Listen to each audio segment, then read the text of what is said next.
बड़ी खबर मिल रही है, बताना बेहद जरूरी क्योंकि अहम जानकारी फर्स्ट इंडिया न्यूज पर सबसे पहले आप तक पहुंचा रहे हैं। लोकसभा चुनाव 2024 का रण और जो शाम 6 बजे तक का वक्त था तीसरे चरण के मतदान का, वो वक्त आयुषी खत्म हो गया है। और बिल्कुल देखिए, अब लाइन में लगे वोटर्स ही कर सकते हैं मतदान।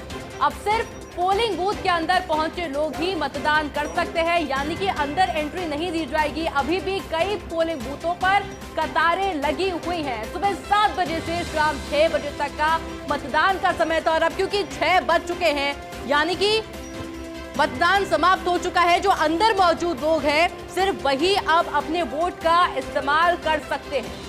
बिल्कुल, और ये बेहद अहम है ये जानना कि जब ओवरऑल परसेंटेज आएगा तीसरे चरण का वो कितना होगा। उम्मीद ये भी कर रहे हैं कि इस बार इतना वक्त नहीं लगेगा टोटल वोटिंग प्रतिशत देखने के लिए। अब सिर्फ पोलिंग बूथ पर अंदर पहुंचे लोग ही मतदान कर सकेंगे क्योंकि कई बार टेक्निकल खामी आ जाती है, ईवीएम का इशू हो जाता है या फिर कुछ जो मतदाता है वो बिल्कुल महज टाइम पर पहुंचते हैं। तो जो लाइन में लगे हुए और जो अंदर तक पहुंच गए हैं सिर्फ उन्हें यहां पर मौका दिया जाएगा मतदान करने का। और अब तक का वोटिंग प्रतिशत जो आया है वो 5 बजे तक का आया है, लेकिन देखना होगा कि क्या ये आंकड़ा बढ़ता हुआ नजर आएगा, ये भी देखने वाली बात होगी। और खास मेहमान लगातार हमारे साथ बने हुए हैं।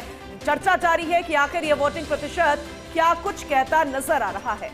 तो चर्चा लगातार जारी है। गेस्ट हमारे साथ बने हुए हैं। भरत मेघवाल जी जुड़ गए हैं, कांग्रेस के प्रवक्ता है, बहुत आपका वेलकम है। विकास भारत जी भी हमारे साथ लगातार बने हुए हैं। सवाल भरत जी आपसे है क्योंकि वोटिंग प्रतिशत जो आया है आप तक भी पहुंच गया होगा 5 बजे तक का 60.समथिंग आया है, लेकिन सवाल ये कि क्या अब ओवरऑल जो वोटिंग प्रतिशत आएगा उतना हेल्दी होगा नहीं होगा, और अब फिर से अगर कम आया 2 फेज की तरह, क्या फिर से अब तैयार हैं बीजेपी पर आरोप लगाने के लिए, उन पे कटाक्ष करने के लिए कि उनको नुकसान होगा, या भी मंथन करेंगे?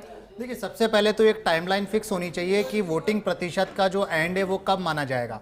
अगर आज पूरे दिन के बाद हम मानते हैं कि 60% कुछ दशमलव या जो भी 5 बजे तक का वॉटेवर जो भी 6 बजे तक का जो परसेंटेज आएगा, उसके बाद क्या चुनाव आयोग प्रथम चरण और द्वितीय चरण की तरह 5 से 6% की वृद्धि 10 दिन बाद करने को देगा? उसके बारे में हमारे जो अध्यक्ष है मल्लिकार्जुन खड़गे जी, उन्होंने भी कहा।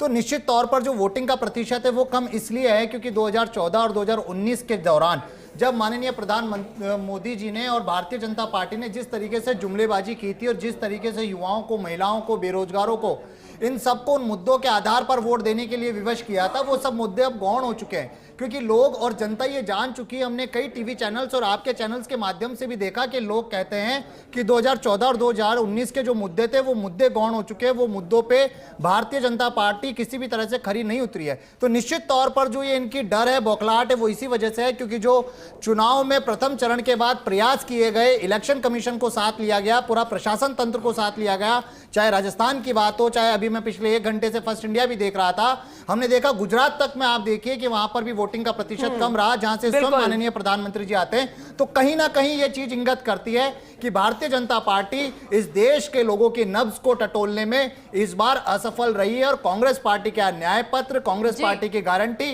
राहुल गांधी जी की भारत जोड़ो यात्रा उस मुकाम पर पहुंची जहां लोग कांग्रेस को वोट देने के लिए भारत जोड़ो के साथ न्याय यात्रा को भी ऐड कर लो, इस बार उतना नुकसान नजर नहीं आया था।